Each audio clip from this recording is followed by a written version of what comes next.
lot of people, they say like, okay, how do you know my liver is ill? You can have a mechanical heart, you can have a mechanical lungs, you can have a dialysis to do your kidney function, but there can't be any machine to replace the function of the liver.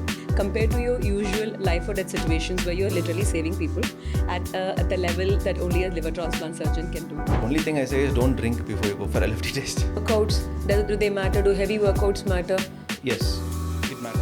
But if there is a chronic alcoholic, then all the parameters will go for a toss. What is the picture like in the non-alcoholic fatty liver disease? People have an annual heart checkup, annual eye checkup, annual kidney checkup, but nobody comes for an annual liver checkup. Have you ever heard of people going for an annual liver checkup? We have like a thought process, oh anyway it is normal. It's Seems like still a a lot puzzle. of tough luck. Yeah.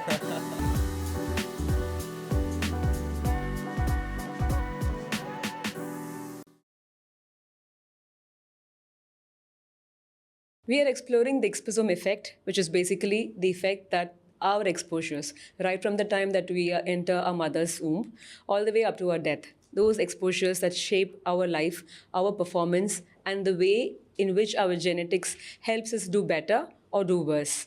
In this, the liver is a very important organ, and today we have Dr. Karthik Mathivanan to speak to us about how the liver also plays a role in your exposome science and also give you actionable ideas about what you could do to make this superpower organ do that much better for your overall health. Welcome, Dr. Karthik. Thank you. I'm happy that you chose to explore or agree to explore a completely different aspect compared to your usual life or death situations where you're literally saving people at the level that only a liver transplant surgeon can do, and instead be here with me to discuss about what we can do to help people understand how the liver performs or what it does for them and how to take care of it so much better. Yeah, I mean, it was quite intriguing for me as well to speak on a different aspect altogether. Where generally surgeons, we cut, we transform livers, we give a new lease of life every time we do a transplant. The first time that the thought about, okay, I do have an organ called the liver which needs to be taken care of comes in when we see our LFT, liver function tests, go crazy in our routine check. So before we, there's no other interaction. People talk about, like cardiac health, so people are aware of it. Or when you run, workout, you feel the heart. But the liver is very silent. You don't quite feel the liver. And of course, you're not supposed to feel the liver. So, Yeah. But a lot happens at the level of the liver. We can just go around to see what liver function test stands for and what it indicates for a person. So liver function test, it's just not one single parameter. It comes with 5 to 7 parameters. And most of the time, when your liver starts getting diseased or in the process of, your liver damage, not necessarily that everything will be reflected by your liver function test. So that people have to understand. Because whenever people come to me with different grades of liver, disease, they say like, doc, my LFT is fine. I think I don't have any liver issue. But what exactly we look at in a liver function test is there are the common things, the enzymes. So whenever the enzymes are high, not necessarily that, you have a liver disease alone. Sometimes when you have fever, be it bacterial, viral, your enzymes can go up when you do an LFT. That doesn't mean that you have a liver disease. So interpretation of liver function test is also very important. And the other component is your bilirubin. So that means if your bilirubin is, in common terms, they say jaundice. Mm-hmm. So when you have jaundice is like a fever. There can be 100 reasons for jaundice. And not necessarily that it is only a liver derivative. If there are stones in the bile duct, if there is a cancer in the bile duct, again, your bilirubin can go up. Or if it is cirrhotic liver or severe stage of, liver damage, be it viral hepatitis, again, your bilirubin levels can go up. And the other component is alkaline phosphatase and GGTP. Again, GGT, it directly reflects the cholestasis, that is the bile production. So sometimes in pregnancies, the alphas can be high. And the GGT, especially when somebody is drinking alcohol regularly, the GGT can go up. And if there is a stone sitting there in the bile duct, not letting the bile flow freely from the liver to the intestine, again, your alphas and GGT can go up. And the other synthetic parameter, what we check is the INR, that is the coagulation reflection function, and the other one is the albumin. So if the albumin is low, if your INR is high, that means your liver is damaged enough And that is why the synthetic function of the liver is come down. Tell me more about what you call as a synthetic function of the liver. What does the liver do? What does it synthesize for us? I mean, it Essay question. does. I mean, it's too difficult to compile in one short answer, because the liver does more than 800 functions in the body. Okay, The liver does more than 800 800 functions functions in in the the body. body. Yeah. Because, I mean, you can have a mechanical heart, you can have a mechanical lungs, you can have a dialysis to do your kidney function, but there can't be any machine to replace the function of the liver. So that's the advantage of, that's the beauty of the liver. And it's so silent. So a lot of people, they say like, okay, how do you know my liver is healthy? So it is also an advantage and disadvantage of the liver itself, because it is so silent. By the time it expresses itself that, hey, I'm damaged, that means like, 70% and already the damage is done. Unless until you do that particular test and see, early, that catch them early stage. And coming back to your question, what is the main function, synthetic function? See, whatever we eat, ultimately it breaks down to carbohydrates, fats, and proteins. So without liver, you can't process that. Yeah. And liver produces a lot of clotting factors. That is again a very important marker for synthetic function, the INRs. So if the liver functioning is bad, it's cirrhotic liver damage, the patient can bleed like crazy. And it synthesizes protein called albumin, which is essential for the body to maintain the oncotic pressure in the blood vessels. So, I mean, for example, if the albumin is not generated in the liver, then they will have water in the tummy, legs can swollen up. There can be fluid leak throughout the body. So, this is the best way to answer your question of what is exactly the synthetic function of the liver. Now, I'm just going to ask you to break down the LFT, the components of LFT, into each test that it includes, and tell us what comes top of your mind when you see like an elevated bilirubin or like an increased SGPT. What comes to you? Maybe like the top two conditions that come to your mind. And sometimes you see that something is elevated about 2x, 2 times the normal limit, or sometimes it's just borderline. Most often, if you see it's a 40 is a cutoff, then you see a 42 or a 43. Can you tell me in detail about what each of them means and what range will make you take interest or pay attention to say, okay, I need to look at this further? Yeah, well, I mean, it's a good question, because a lot of people, they don't have a clarity on that, and as soon as they get the LFT for whatever reason they do it, so for example, somebody is going for master health checkup, or somebody is coming to you for some suggestions, you ask them to check the LFT, and then they see a marginal increase and they start panicking. They don't ask only you, they ask 100 people around them, right? Let's look at bilirubin value. So the bilirubin normal value is about 1, okay, or 1, 1.2, depending upon the lab to lab variation. And there are two components for the bilirubin level. One is the direct, that means it comes from the liver itself. And the indirect, it can be from the RBC breakdown. The jaundice level will be 2.3, that is the total bilirubin level, but the indirect component will be more high. So that is because of your enzyme deficiency. And those patients, we say them, you don't have to do anything. As long as the direct bilirubin is within the normal range of the reference range, you don't have to panic. And certain times when you are not hydrated properly and you have very stressful time, and up to 2.5 is okay, or maximum 3 is the cutoff. When you say like, but still we pay attention to it, see how much is the direct component elevated. Otherwise, then if it is more than 2.5 or 3, definitely it is a sign, because it's a sign of jaundice. We will be able to see at that level, you can see so the eyes becoming more than 2, 3, yellow. then your conjunctiva will show up that, where it's getting yellowish. So that means some pathology is there. So you need to stop there. You need to evaluate why your bilirubin is more than 2 or 3. That is for the bilirubin level.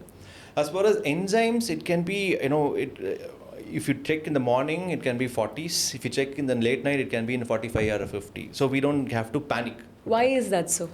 I mean, it's about the body metabolism. Okay, so when you run, or when you are a bodybuilder or an athlete, like you were, suppose 40 is the cutoff, you can have 50 also, that is acceptable. Mm-hmm. But twice the normal or the calibrated value in each and every lab, so that is then we take, then we started to, look upon it, saying why it has gone twice the normal range. So if it is 40, you worry when it is above 80. 80. Till then, we see it's probably normal. Check again. Correct. So because, even in normal fever, if it's a viral fever or a bacterial fever or some kind of, you've not slept for 3 to 4 days, it can go up to 50, yeah. Tell me more there, Doc. So because liver is also a circadian organ, it also works in the biological clock. It happens especially when somebody is doing a night shift, or I mean, even we surgeons, when we have like continuously 3-4 days of continuous surgeries, not able to sleep, then entire thing goes for a toss. So the liver is overworked, and a lot of the toxins get accumulated. They're not able to flush out the toxins because your eating time changes. Because when you are up in the night, then you tend to hog whenever you're awake, and again your sleep pattern completely changes. So this is also, scientific data is also there. People who work in night shifts, they are more prone to have non-alcoholic fatty liver disease, and nowadays it's called MAFLD.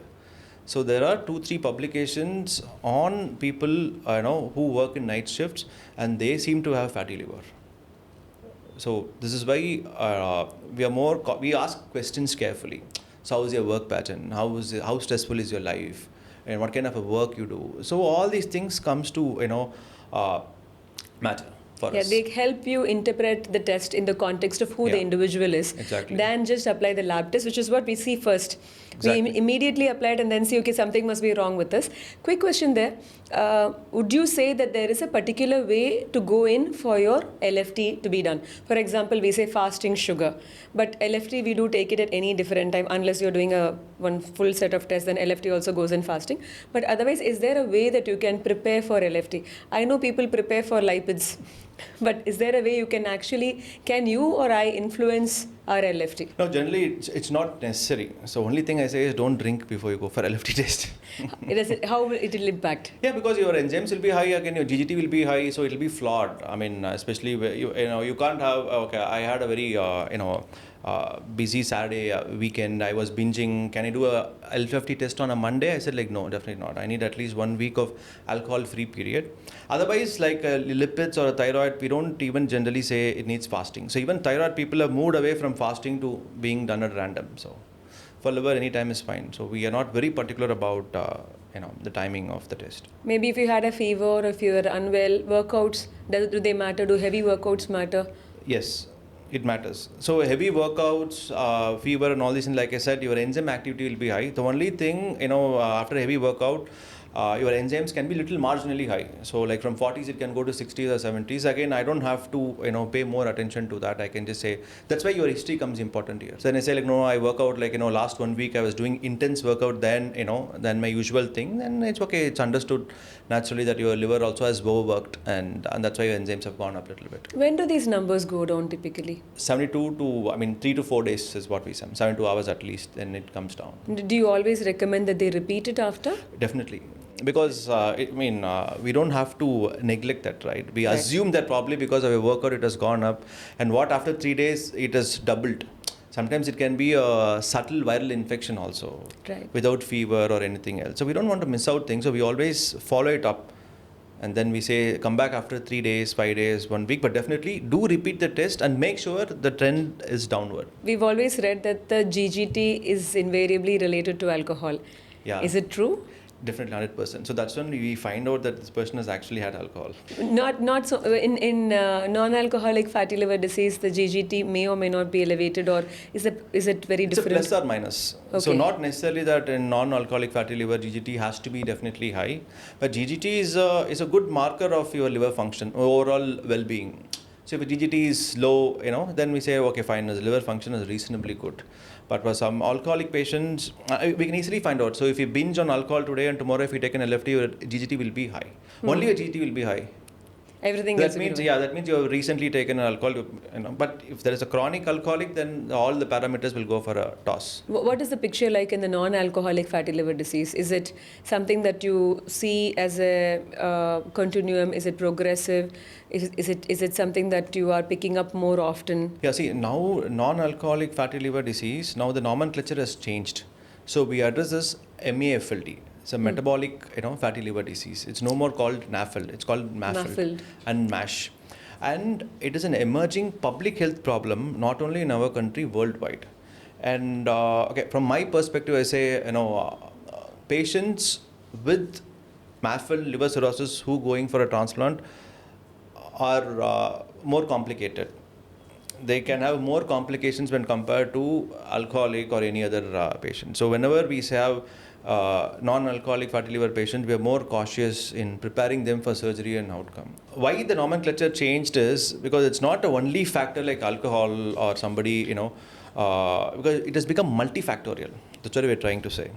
So somebody is diabetic, somebody is hypertensive, stressful life, and sedentary life, and no proper diet, all the time junk or processed food, a little bit of alcohol, a little bit of smoking, and the person thinks that, okay, I'm fine, I'm having a healthy life, but I'm having a bit of everything, I'm not alcoholic.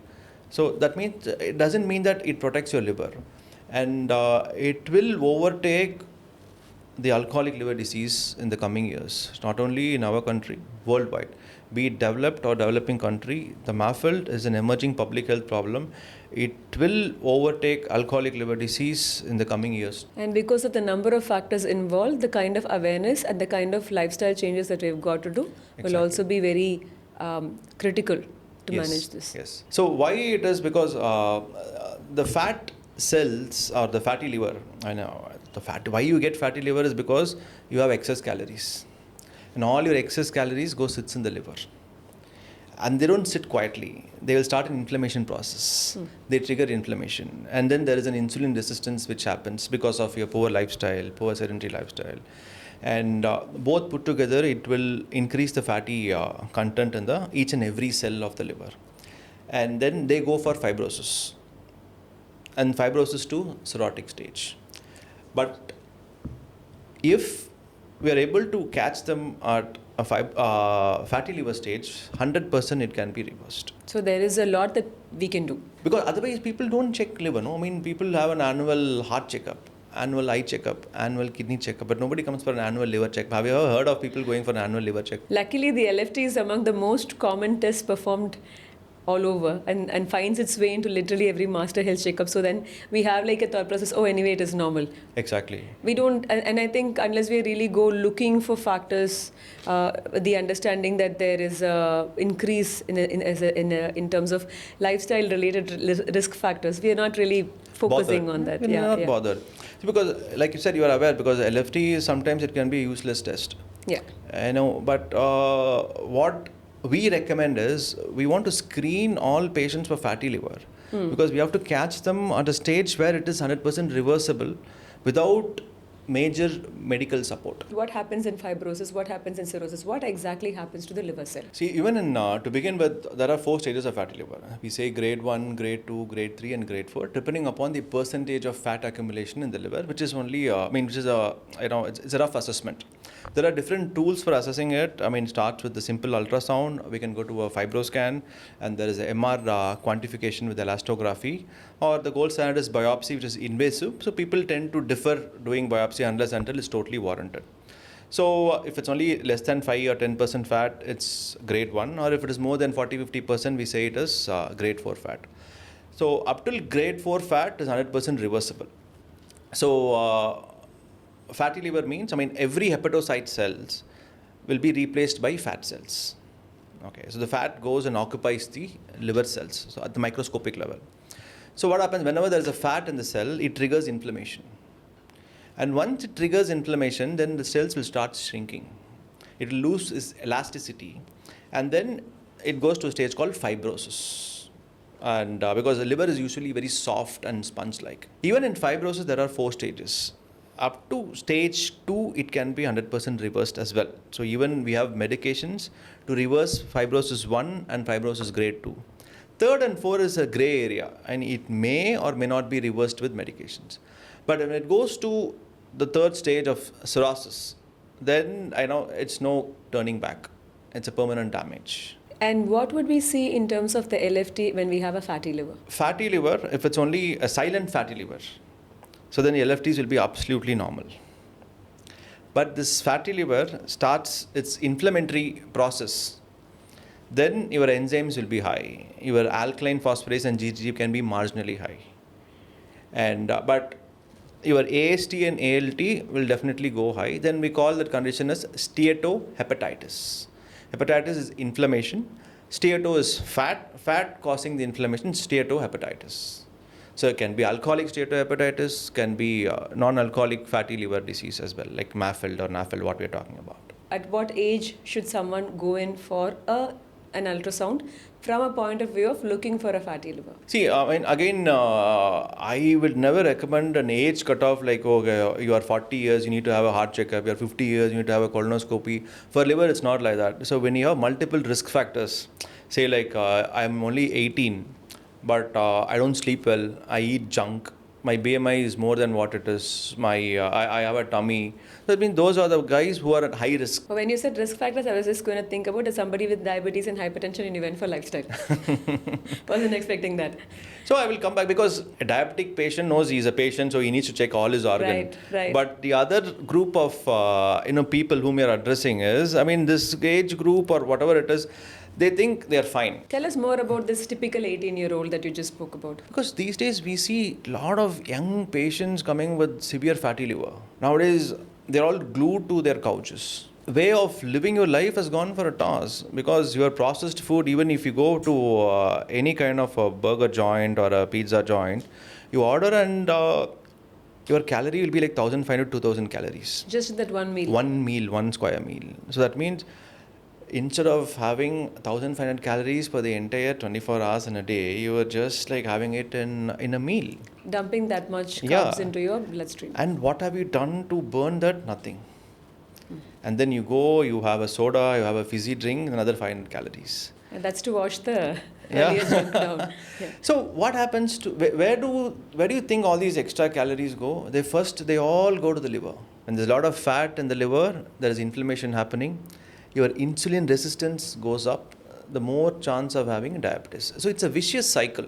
Fatty liver, diabetes, insulin resistance. What is your thought on this being more common among women or among men? See, I mean, the fatty liver risk is purely dependent upon your lifestyle, be it women or male. There's no any gender discrimination here. But when we're talking about the gender discrimination, we can touch about alcohol as well. But women are more prone to have more alcoholic damage than male because of the enzyme activity and the water content in the body. Risk for developing alcoholic liver disease when compared to male. Just to continue on that, there is a thought process around fatty liver being present only in obese individuals or fatty liver in fat individuals.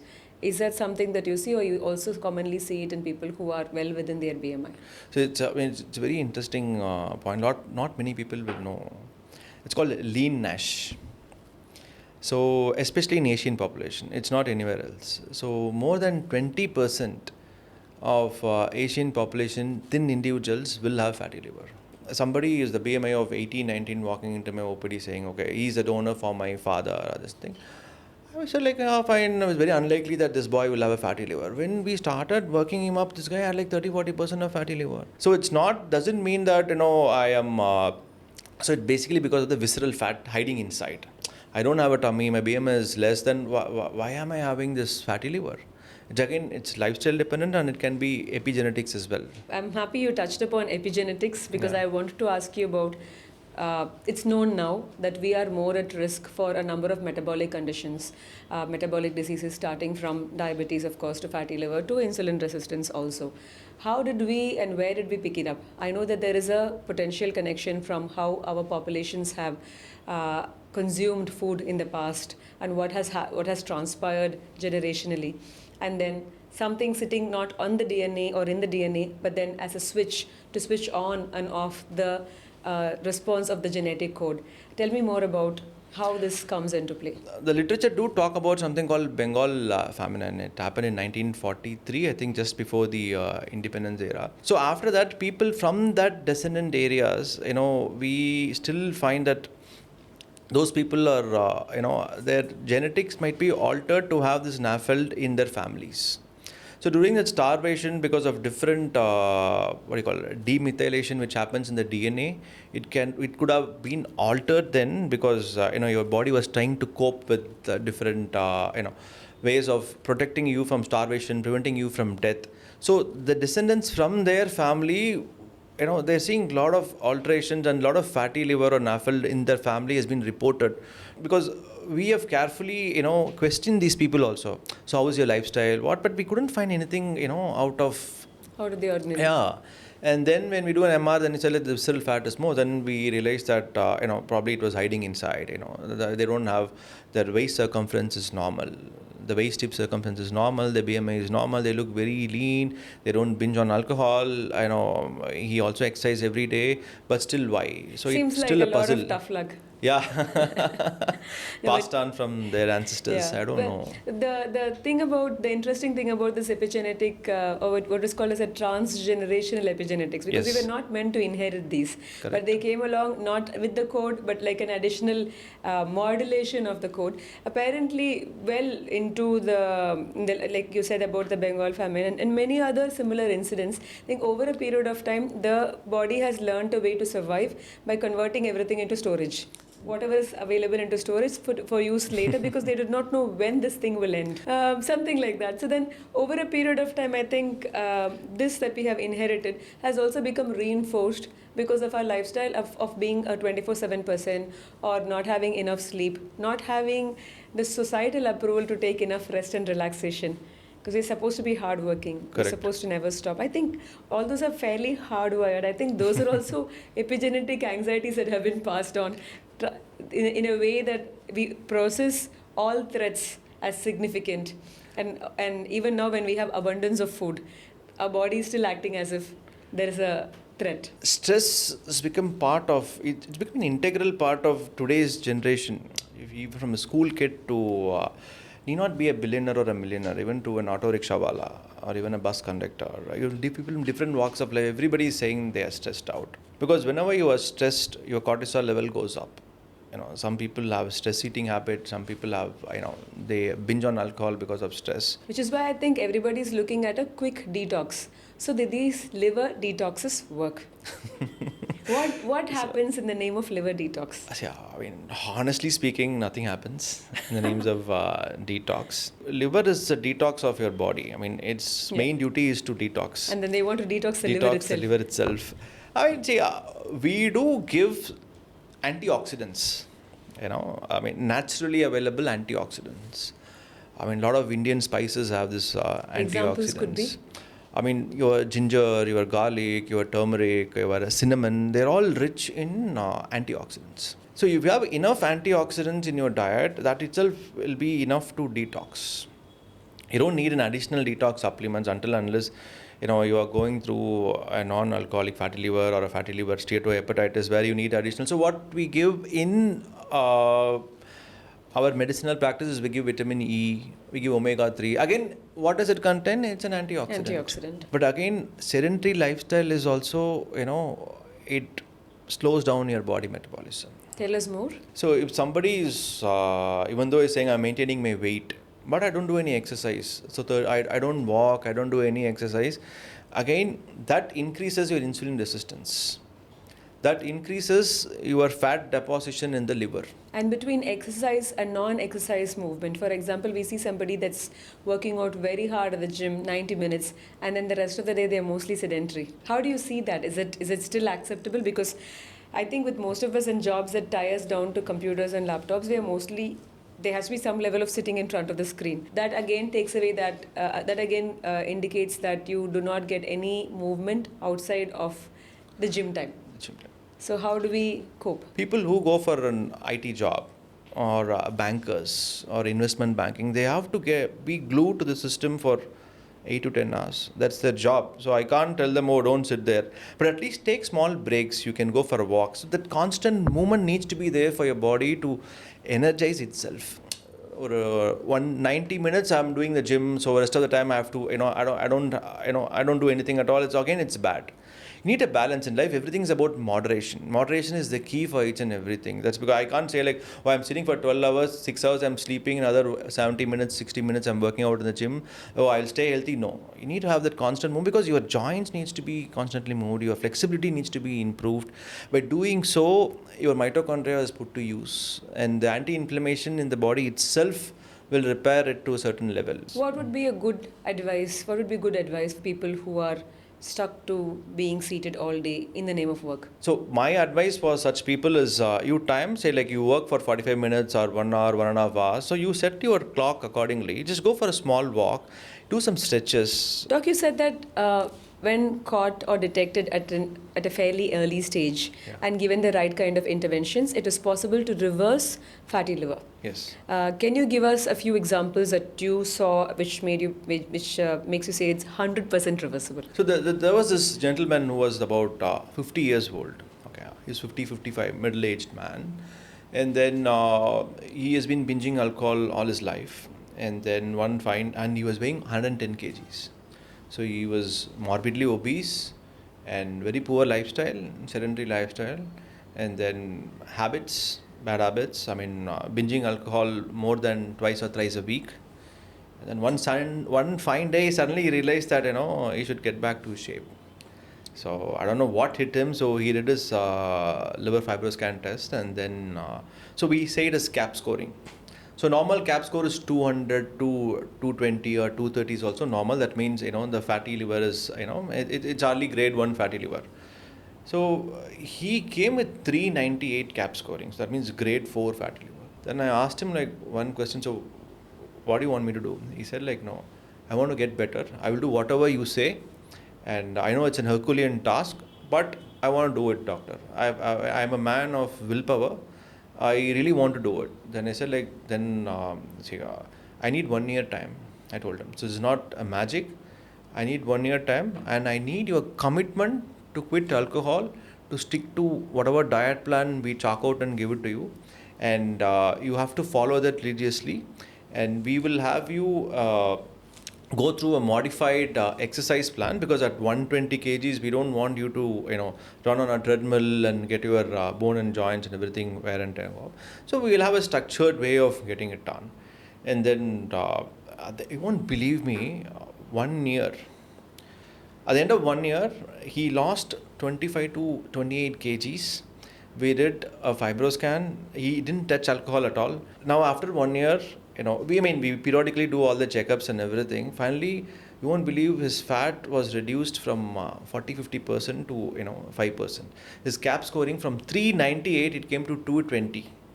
And we also did MR scan to make sure everything is normal, to find out even the MR elastography fat, which is much better than a fibro scan to quantify the fat, especially when somebody is obese individual. Then even then his fat quantification was 5 to 10%. Because you said stuff is reversible. So let's look at what makes it reversible. Let's start with nutrition. Yeah. Is there a quantity or a quality of food that matters? 60 to 70% is your diet and exercise pattern. Whatever medication I'm giving is only 20 to 30%. So I'm not doing any magic by giving you my list of medications or whatever it is. Most of the patients, I don't even prescribe medication. I just tell them it's lifestyle modification. And nutrition tops the list. And second is your burning your calories, spending your expenditure. What would be the advice on people wanting to lose weight very rapidly? Especially we talk about this 500 kilocalorie diets. We talk about fasting for a week, fasting for 5 days. How does it affect the liver? In the first 24 to 48 hours, all your glucose, it gets out from the liver, and then you make them survive for 24 to 48 hours with whatever glucose load the liver has stored in already. But on a long run after that, then it itself becomes a stress for the liver to handle or to supply fuel to the other cells in the body. So we don't recommend such kind of fasting. So when somebody wants to lose weight, the only mantra which we always say is low calorie, low carbohydrate diet.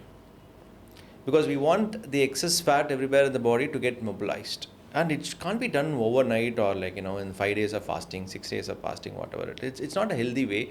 Why? Because your ketones get released. So you will become ketoacidotic. And also you lose muscle mass, especially if you're not exercising around that point in time. Exactly. And that's why the plan is to give them low carbohydrate, low fat diet plus your exercise. Is there a way, there's information or rather misinformation out there about the interval between nutrition and interval between diet and exercise as impacting liver health? Do you see this making any sense? That if you exercise very close right after you had your meal, you will be placing a strain or a stress on your liver. Do you see this as making any sense? The entire blood circulation concentrates in your visceral area, and then ask for more blood for rather the than giving. muscle or for the heart, even if Exactly. you're doing cardio Yeah. or to pump. But the myth that is going around, or rather the information that's going around, is that when you exercise like that, it helps in a particular way, or it harms in a particular way, all pertaining to the liver. In those days, also people say, you don't take bath immediately you have a meal. Why? Because you want the entire blood circulation to get concentrated in your tummy, and then you extract the nutrition out of it, and then whatever you eat, so the portal circulation, it all goes to the liver. From the small intestine, the entire blood from the small intestine goes to the liver, and then from liver it goes to various parts of the body, and finally it goes to the heart. So if you want to bypass this, then it is bad for the liver.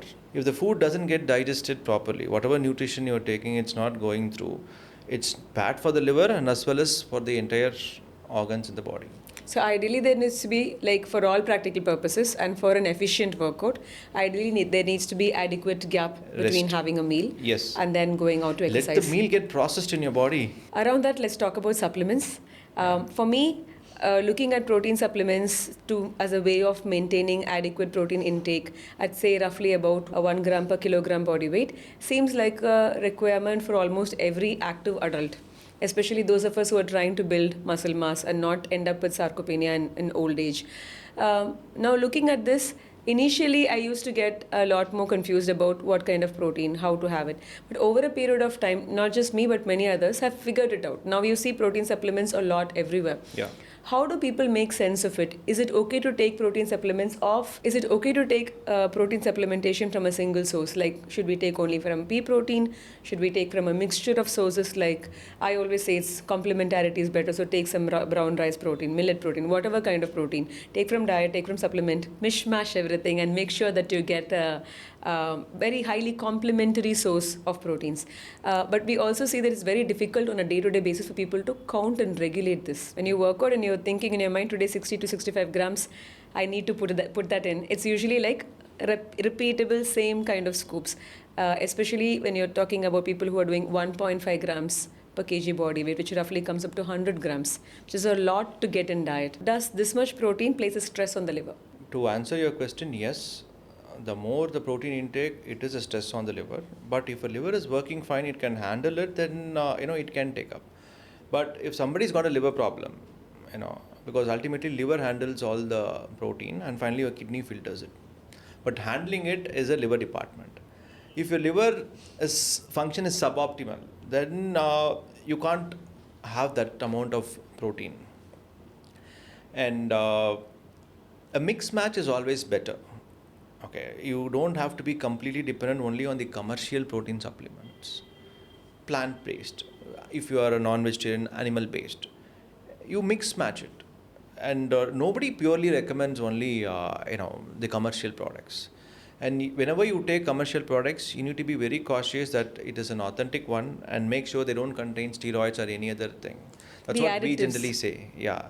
So you pay attention to it. We don't want to label any commercial here, but whatever you are having it, you make sure that it has got only a pure protein, doesn't have any kind of additives to harm your body. Sometimes there can be metals, sometimes there can be excess of steroids which are infused into the proteins to get them for the commercial benefit. They do it, and those patients, they end up in renal failure or with steatosis, hepatitis, like that. So what would you say, for example, we know at some level that compared to, at least based on whatever data we already have, compared to a Caucasian population, we seem to be a population that requires lesser protein per kg body weight. What is your take on that? See, the recommendation is about we need at least 0.8 to 1 gram kg per body weight. 60 kilogram person needs to take 60 grams 60 of protein. grams, at least 60 grams. A 0.8, it comes to around 50 grams of 50 protein. grams of protein. But generally, our Indian diet is 90% is only carbs. Okay, so whatever protein which we sell, our dosa batter and idli batter has some protein, your sambar has some lentils, it has got some protein. It's hardly anything, it doesn't cover anything. Because sometimes people don't drink enough water, especially when they are on supplements. Yeah, not enough water, not enough fiber can be a problem. Yeah, fiber, now since we're talking only about protein, I didn't touch upon that. But fiber is equally important here. See, in our Indian diet, we have little bit of vegetable and we have more rice. Again, as a part of a nutrition, what is it? You reverse the quantity. Content is very important, because it also helps in maintaining the gut microbiota as well. And you need good plant fibers for that to balance your gut environment. Yeah, and the gut microbiome is very closely and intimately related to the skin microbiome. Skin, gut, and liver, they all are very important. There is a triangle between your gut, your liver, and the skin. We said that our Indian diet is high in carbohydrates and rice is a big contributor. I think the South Indian rice eater is at risk of fatty liver, has been a dictum almost. Correct. All kinds of rice, or if I really want to eat rice, can I have variants of rice? Can I have brown rice, black rice? Are they still the same? I mean, your brown rice and black rice, the fiber content is a little more than the polished rice, which is commercially The everybody white is rice. taking. The white rice, yeah. So, but we encourage patients to add millets as a replacement for rice. Can you tell us a little bit more about glycemic index foods and the liver? Foods with high glycemic index, they will have a sudden surge of glucose and fructose, which gets converted into it. That's why even these candies or all these foods, where fructose-rich foods and foods with high glycemic index are more prone to convert into fatty liver, because the surge is immediate sometimes, and that is where your insulin resistance also starts, because your pancreas has to rush in to produce enough of insulin to tackle that surge in that glucose level in the body to maintain that glucose homeostasis. And to evaluate that, you would, in addition to the liver function test, other tests like lipid profile, what are the tests would you So keep we look in at mind? the lipid profile, and the lipids, especially your total cholesterol, your triglycerides, and also the thyroid levels which we want to add into it. And we also check for vitamin D deficiencies and other vitamin B, B12, and in general, because vitamin D is a good coenzyme factor which is required to help you in treatment of fatty liver. For the skin, we say, for skin and longevity, we say, even though the lab value says that keeps it at 30 nanogram per ml, we usually say it has to be much higher, somewhere around 70. That's the recommended dose. 50 to 65 or up to 70 is the recommended dose for skin health and longevity. Is there a cutoff for the liver? Do you have a No, we don't have as such any cutoff for the anything liver as above well. 30, We don't want it to have an hypervitaminosis. So as long as we monitor that and keep that, then we are happy with that. And it is an integral part, not only for the liver, for your skin, for your heart, everything, because a lot of your coenzymes are dependent on the vitamin D. And because you said that it is a very silent process that happens, and then anybody, I'm still thinking about how you spoke about that 18-year-old who has risk factors. What would be a good screening test? See, any screening test, like we said, the dictum or definition of a screening test, it should be cost effective. Yes. It should be easily available, and it shouldn't be Non-invasive. cumbersome. Non-invasive, that is it. Yeah. So, out of better than ultrasound, fibroscan is the important screening tool to find out the fat content of the liver. And all diabetic patient, 100% every year they have to check for the fibroscan. On diagnosis and thereafter. Yes. Okay. Not only because diabetes means they go for your eye checkup, kidney checkup, and heart checkup, and people forget about the liver. Taking a little deeper dive into what is being marketed for liver health pills in general. What is your take on them? Because I think in almost every alternative medicine format, or even in terms of people trying to do or biohacking, people trying to biohack themselves into better health, supplements to detox the liver are very much around. What is your take on them? We have seen enough problems with that, but the general population always thinks, because we think detox has to happen. But there is no shortcut for each and everything. So, and we need to be a little more cautious whenever people talk about liver supplements. But no liver specialist do recommend or prescribe any of this commercially available liver detox pills. Why is because see, whenever somebody is saying, "Oh, I want to take this," the first thing as a doctor, we want to make sure that it doesn't harm you. Whether it is beneficial or not, it shouldn't harm your body. Right. So that should be your ultimate mantra for prescribing Do any no pill. harm. Yeah. Okay. As long as it doesn't do any harm, we don't mind. Whether it is working or not, it's up to you. So, but in general, none of our practicing liver specialists do recommend any of the commercial liver supplements. And second, like I said, it shouldn't do any harm. And third is always see the contents, because most of the Ayurveda stuff, what we commercially get is metals and all those things are there. We don't want them to cause or create more harm in terms of it.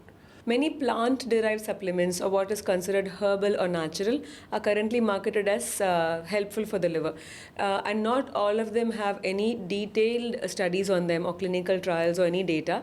But that's just a general information, maybe very few studies, or this is a general hype around a new molecule, for example.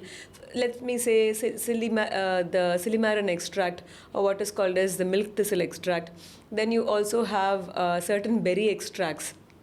Then there are also extracts from centella, a bunch of plant-based extracts, because usually some of them originate from ancient Chinese medicine. So they have been in some forms of alternative medicine, but the way in which they are consumed and the way in which they are marketed, what do you think about them? Because these are all available over the counter, and people do get onto them for prolonged periods of time, despite there being no definite guideline as to when to start, when to stop. See, I mean, this question is like $1 million question for most of the people around, because everyone keeps asking about, I can have this product, that product. So I keep getting these calls from different friends, families, or patients or whatever. So what I tell them is, see, as long as it doesn't harm you, it's fine. If you believe it's beneficial, you take it. But this is what generally we say, because we don't want to offend them. But when you ask me scientifically, is there any evidence or data toward Silimarin? To a certain extent, they have few anecdotal reports here and there saying that it can help in treating fatty liver, but there's no any strong evidence to it. Okay, so whenever there's no strong evidence to it, we don't unnecessarily want to prescribe any of the medicines. But there are few papers on Silimarin, and the milk thistle also is there. But they're not quite harmful.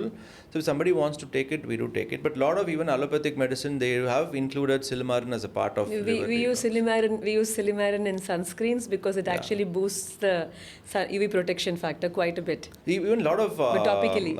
fatty liver treatment drugs also, they have Silimarin. So it is a part of an allopathic medicine. So we don't mind somebody is having a Silimarin thing, especially for liver detox, because most of these are antioxidants. So whatever we give, this vitamin E or Resveratrol, the extract from wine. yeah.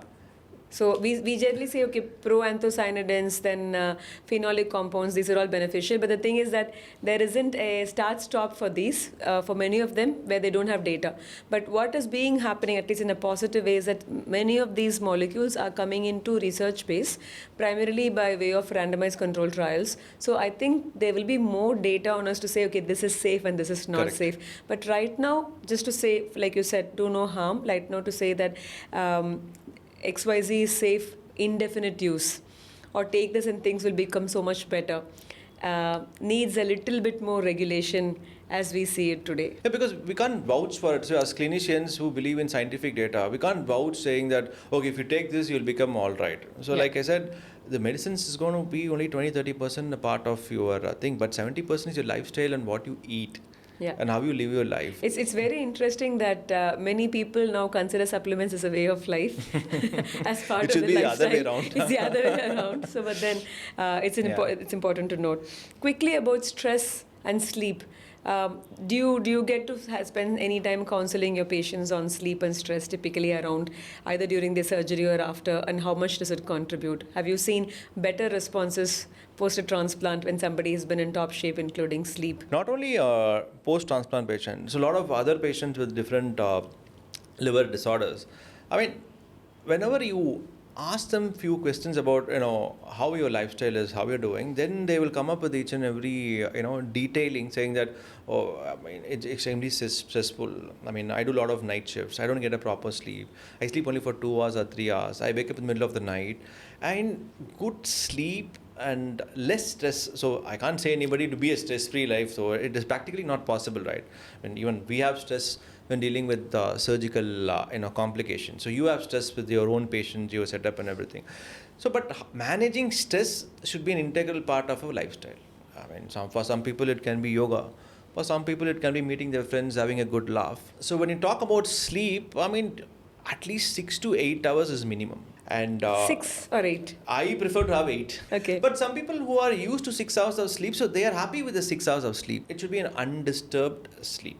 Because, like we said, if you don't sleep, if you're more stressed, the cortisol level goes up, your insulin resistance goes up, your fatty liver propensity is high, insulin resistance, diabetes. Again, it's a vicious cycle. So, sleep, nutrition, and managing your stress, and then your exercise. So it is all like very integral part of your day-to-day life. Of a happy liver. For a Yeah. happy liver. I mean, of course, and there is an old saying that if your liver is good, then everything is good. Yeah, good habits for a long-term Yeah. for long-term health. Thank you so much, Dr. Karthik, for joining us in exploring the liver and its exposome.